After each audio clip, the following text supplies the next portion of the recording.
கலையை கசையடியால் நிகழ்த்த முடியாது, கட்டளைக்கும் கட்டாயத்திற்கும் அப்பாற்பட்டது இந்த கலைநயம்.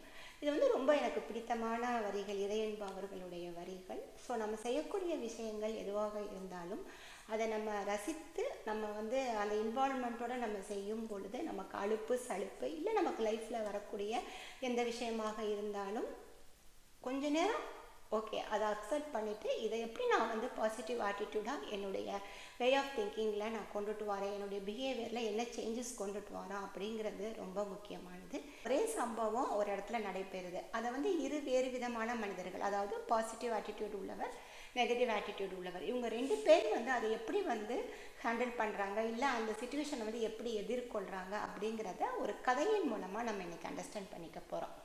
ரோமில் ஒரு சர்ச் வந்து கன்ஸ்ட்ரக்ஷன் நடந்துக்கிட்டு இருக்கு. அப்போ சாலையோரமாக ஒரு லேடி வந்து ஈவினிங் வாக் போய்கிட்டு இருந்திருக்கிறாங்க.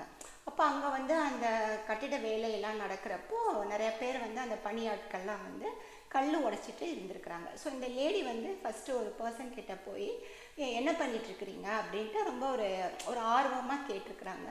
அதற்கு அந்த முதல் அந்த பணியாளர் வந்து ரொம்ப அழுத்திட்டு மனசு நொந்து, தெரியலையா கல் உடைச்சிட்ருக்கேன், வெயில் அடிக்குது, நானே வந்து கடுப்பில் இருக்கேன், என்கிட்ட இப்படிலாம் கேட்காதீங்கன்னு சொல்லி ரொம்ப ஒரு தாறுமாறமாக பேசிட்டாரு. இவங்க வந்து அப்படியே சிரிச்சுட்டே போயிட்டாங்க. அப்புறம் இன்னும் கொஞ்சம் தூரம் போனப்போ இன்னொரு பணியாள் வந்து வேலை செஞ்சுட்டு இருந்திருக்காங்க, கல் உடைச்சிட்டு இருந்திருக்கிறாங்க. அவங்கக்கிட்ட போய் இந்த லேடி வந்து கேட்குறாங்க, என்னப்பா பண்ணுறேன் அப்படின்னு சொல்லிட்டு. அதுக்கு அவர் சொன்ன பதில் வந்து என்ன அப்படின்னா, வந்து நாளைக்கு வந்து ஒரு உலக புகழ் பெறக்கூடிய ஒரு டாலஸ்ட் ஒரு மான்யூமெண்ட், ஒரு சர்ச், ஒரு தேவாலயத்தை வந்து நாங்கள் உருவாக்கிக்கிட்டு இருக்கோம் அப்படின்னு சிரிச்சுக்கிட்டே சொன்னாராம். ஸோ இந்த லேடி வந்து இவரை அப்ரிஷியேட் பண்ணிட்டு போயிட்டாங்களாம்.